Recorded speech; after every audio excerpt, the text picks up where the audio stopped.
Hello everyone, this is Nicholai Korea coming at you with a different kind of video than I normally do. So I'm going to be going over ecclesiastical structure of Eastern Orthodoxy.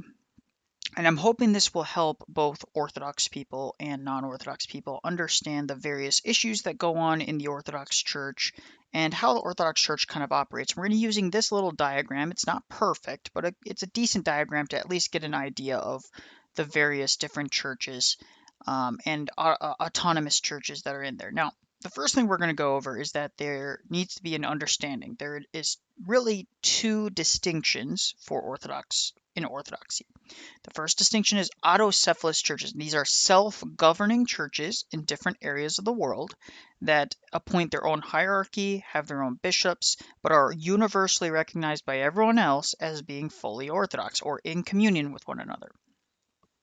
The second one is autonomous churches. Now, autonomous churches are independent and self-governing, but they fall under the purview or supervision of a larger Orthodox church. These ones are, for example,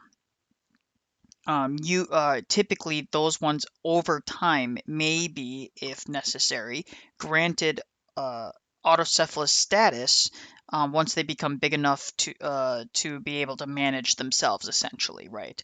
So they produce their own clergy, they're able to be self-governing, and things of that nature. And sometimes it's not necessary at all. So, for example, you're not just the Russian church, for example, isn't just going to grant autocephaly to, for example, uh, one of its republics, right? Like, let's say the Republic of Tuva.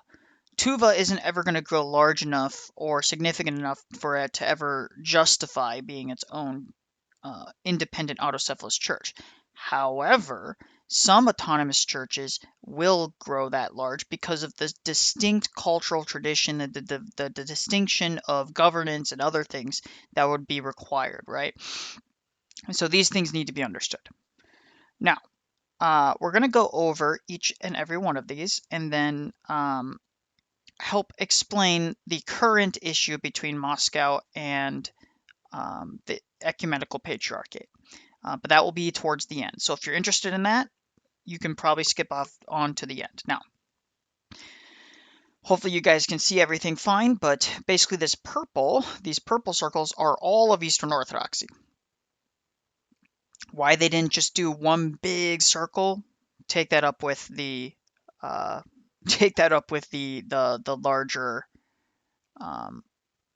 the creator of this original graph, but the graph serves its purpose. So both of these larger purple circles, everyone inside either one of those is Orthodox. Okay.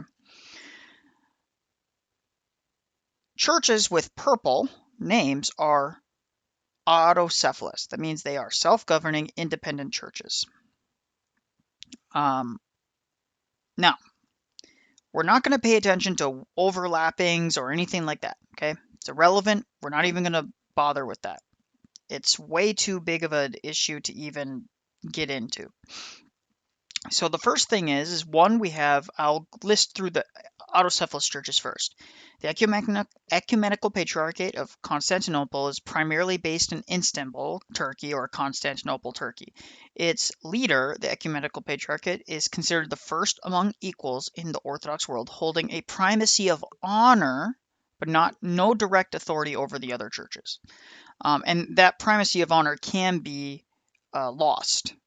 There is cases in which the primacy of honor used to be Rome, and then eventually it was given to Constantinople. The Patriarch of Alexandria is jurisdiction and covers the continent of Africa, though there is some dispute over that. They have churches all throughout Africa, so that should be good enough. So Egypt, North Africa, in particular, is the place they have the most oversight over, but that should give you a solid understanding. The Patriarchate of Antioch is based in Damascus, Syria, but they have a very large convert presence around the world, particularly in North America and in parts of Europe. They also have a Guatemalan Orthodox church that falls under them as well. It's archdiocese, which is under them. So they're fairly significant in terms of their outreach efforts. Then we have the Patriarch of Jerusalem, which is responsible for Israel, Palestine, Jordan, and guardian of the various holy sites in Jerusalem. They do have some presence in Saudi Arabia, Qatar, and other places of that nature, but they're very small presences. Though I've heard some good news about that, in that they're becoming a lot more tolerant in those countries towards orthodoxy. Pray for that. Continue to pray for that. And if anyone down below has any information like that, please comment down below. Then we have what we would call the junior autocephalous churches. Now, those first four were the ancient, what we would call the ancient, or um, the original like sees. The 5 sees would have been Rome, Jerusalem, Antioch, Alexandria, and Constantinople. Now we have the junior churches, which are churches that were granted autocephalous status later at a different time, but were established by one of the ancient patriarchates.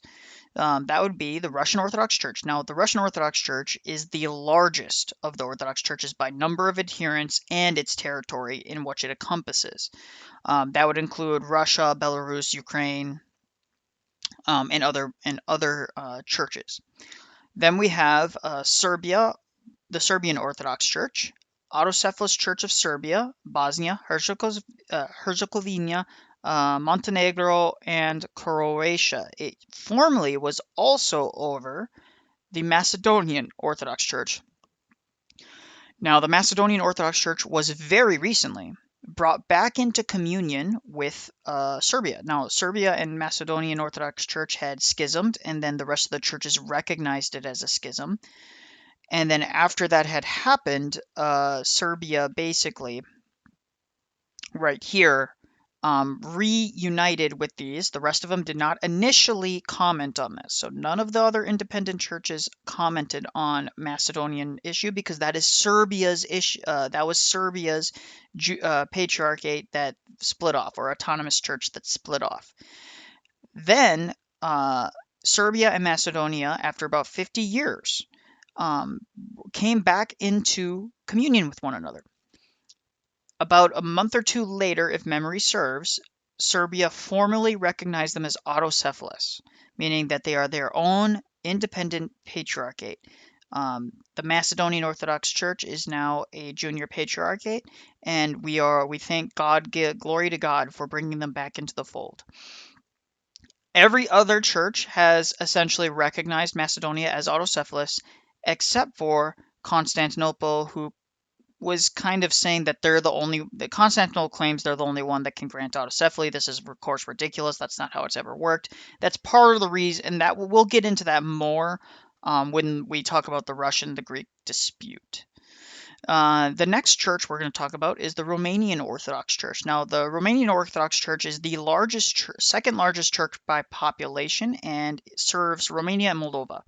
Furthermore, they have a substantial presence in Italy and other places in Western Europe, but in particular Italy. They are rapidly growing in that place. There's been quite a few articles about it, and so they're putting a lot of effort in that place. And so pray for the Romanian church.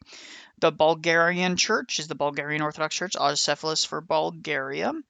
And then we have one of the more ancient churches, the Georgian Orthodox Church, is arguably as close as one can get to as ancient as the ancient seas.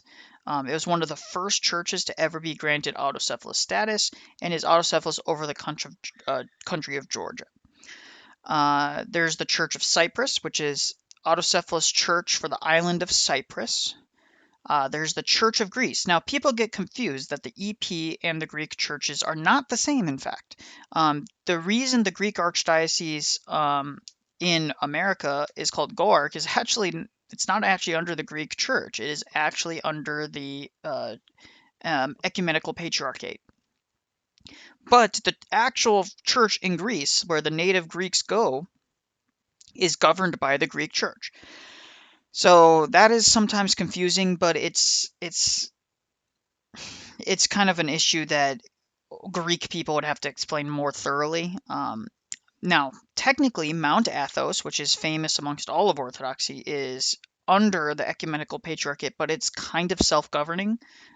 It is almost like its own independent city-state, and they typically will not expressly side with any one church over any other amount of issues. Now, that said, we have the next one, which are some of the more semi-newer churches. The Polish Orthodox Church was autocephalous church for Poland, established after the country regained independence. It is a rapidly growing church, very quickly growing. It's very large. It has a lot of influence. And the Ukrainian refugees have really bolstered its numbers as well. So that should be noted. Albanian Orthodox Church, which is the autocephalous church for Albania, which was restored to its status after the fall of communism. So after communism fell, Albania regained its autocephalous status because it had previously had to go underground. Essentially, it was illegal, essentially. The next one is the Orthodox Church of Czech lands and Slovakia. This was autocephalous church for Czech Republic and Slovakia. Now, we have major autonomous churches. Now, reminder, autonomous churches are churches that are underneath. I forgot one autocephalous church. Of course, duh. The Orthodox Church of America, OCA, is a autocephalous church for America. It has churches in Mexico, Canada, and America. I believe it may have some missions in other places in the Americas, but that, as far as I'm aware, that is the main place that they are located out of. The OCA was granted autocephaly by the Russian Church and is recognized by all patriarchates except for Constantinople, who does not recognize the OCA as autocephalous, though de facto it is. Again, we'll talk about the EP's issues in a minute. The next one is the Japanese Orthodox Church. Now, this is autonomous under the Russian Church. They are self-governing. They elect their own hierarchs. The Russian Church recognizes who they elect and will intervene when necessary, but typically they concelebrate quite often. Then there's the Latvian Orthodox Church, which is the autonomous church in Latvia. Now, this was established after its country's independence from the USSR. But it is still technically under the Russians.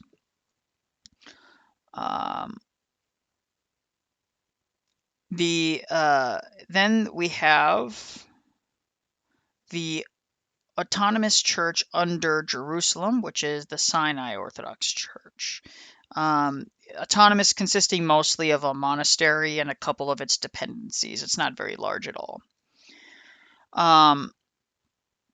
Now, that being said, Orthodoxy has spheres of influence. Now, this red is kind of sphere of influence, right? And then you got the blue is sphere of influence. Like, oh, they have influence there or very close relations there, but that doesn't necessarily mean that they are like attached to the hip as one another. The Russian church has a lot of churches. Now, there is one that is not commonly talked about, is that the Chinese Orthodox Church used to be autonomous under the Russian Church. However, unfortunately, the hierarchs of the Chinese Church were, after the Boxer Rebellion, had to flee, and the Chinese Orthodox Church basically became defunct. Now, recently, under many great missionary efforts by the Russian Church, we are seeing some growth with the Chinese Church, and there is some hope that it will be re-established soon. Please pray for our brothers and sisters in China. It would be very, very useful. The Belarusian Orthodox Church is autonomous as well, technically under the Russians, but again, they're just kind of very, very specific in that area. There's the Orthodox Church of Moldova. Now, again, this has been a slight contentious issue between the Romanians and the Russians, but for the most part, the Moldovan Orthodox Church is just autonomous. And that's all that needs to be said. There is no major issues between Russia and Romania over this issue. It's typically it's understood that it will be rectified sooner rather than later. Now, we're going to go over and talk about the EP versus the MP, what some would call a schism, but really it's a canonical or jurisdictional dispute. And so, to be clear right off the bat, both the MP and the EP, bishops and hierarchs, still recognize the others as having valid sacraments, and they are in mutual communion with other autocephalous churches. Therefore, they are still de facto recognized as being of the same church. It is just advised by the clergy of each of those institutions to probably avoid going to one or the other, if it can be helped, out of principle of respecting our hierarchs' decision on this matter. So that's all that needs to be said on that. Now we're going to talk about what caused this issue in the first place. At the heart of this issue is Ukraine, and what for centuries the dominant church in Ukraine was the Ukrainian Orthodox Church under the Moscow Patriarchate. So UOC-MP. So UOC-MP, the Ukrainian Orthodox Church. However, there were some breakaway groups that, over the years, due to nationalist sentiments, broke away from the Ukrainian Orthodox Church. In 2018, the Ecumenical Patriarchate overstepped, and this is my opinion, overstepped his bounds and decided to grant one of these schismatic breakaway groups full independence, recognizing them and bringing them under their wing, called the Ukrainian Church, the Orthodox Church of Ukraine. So OCU versus UOC. Now, the UOC is still considered autonomous under Moscow, but they have broken ties with Moscow. So they're autonomous under Moscow, but they've broken ties. This is due to necessity and other issues. But needless to say, the EP overstepped its bounds. Now, this is not the first time the EP has overstepped its bounds. It's done that numerous other times, including the fact that they refuse to recognize Macedonia unless they're the ones that specifically grant autocephaly. They have claimed Japan, despite Japan being under the Orthodox Church of Japan. Long story short, the issue has caused a major rift amongst the Russians and the Greeks, and the Russians ceased honoring the EP and the diptychs. Basically, they don't recognize the EP's authority right now over these issues, and it's basically a form of protest to prevent it from to kind of voice their opposition to it. Now, when we look at what the other churches have to say about it, overwhelmingly, most of them support Moscow in terms of what they kind of see as going on. So as of now, the Church of Greece, Cyprus, and Alexandria initially recognized the OCU. However, Alexandria later revised its position as being more moderated. Most other churches like Serbia, Antioch, Jerusalem, Georgia, Macedonia, Romania, Bulgaria, and basically every other autocephalous church either outright supports Russia or states that the Ecumenical Patriarchate overstepped its bounds, but are urging dialogue between the Russian and the Greek Church. And frankly, that's what needs to happen. Anyone who's being honest with the issue knows that both sides basically need to sit down and hammer out this issue so that it can be rectified. As of now, there's probably not going to be any immediate rectification of this issue until the war in Ukraine is over. Once the war is over, things can kind of be addressed in a more appropriate way. And frankly, it's long overdue to have a pan-Orthodox synod to address jurisdictional overlap, which is a result of communism, the Ottoman Empire, and migration. But for the most part, there is genuine unity amongst the faithful on both theology, and faith and praxis. And so if you go to one church or a Romanian church in America or a Serbian church, or you go to a Russian church or you go to a Greek church, you're going to get the same fundamental faith and you're still going to get the same sacraments. And so it should be noted that while this is an issue, it is not something that is really going to cause problems for the average layperson. The only people who really get all hung up about this issue are people that are overly dedicated to specific churches, where they don't want to see a middle ground on any of this, or they don't want to see, quote unquote, their side lose. And so that's really what needs to be said here. So, kind of to recap, the Orthodox Church is a communion of independent autocephalous churches governed by synods of bishops. Its structure is conciliar, not monarchical. That is, Christ is the head of our church, and not the bishops. The bishops merely are representatives of that. The current schism between Constantinople and Moscow is not a full schism like we saw in the Great Schism.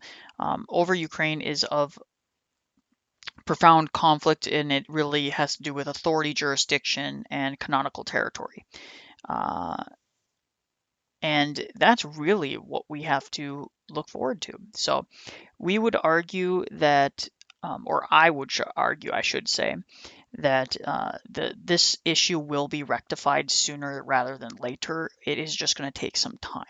So I hope you guys have a wonderful day. This is not a perfect representation of the issue, or of the various Orthodox churches. There's always like more that we can go into for the history of each church, but for the most part, this is an accurate summation of what is going on. And I think this graph can help people understand just kind of the little tiny nuances of the Orthodox Church. If you want me to go into more detail on to some of these issues, please let me know down below. God bless.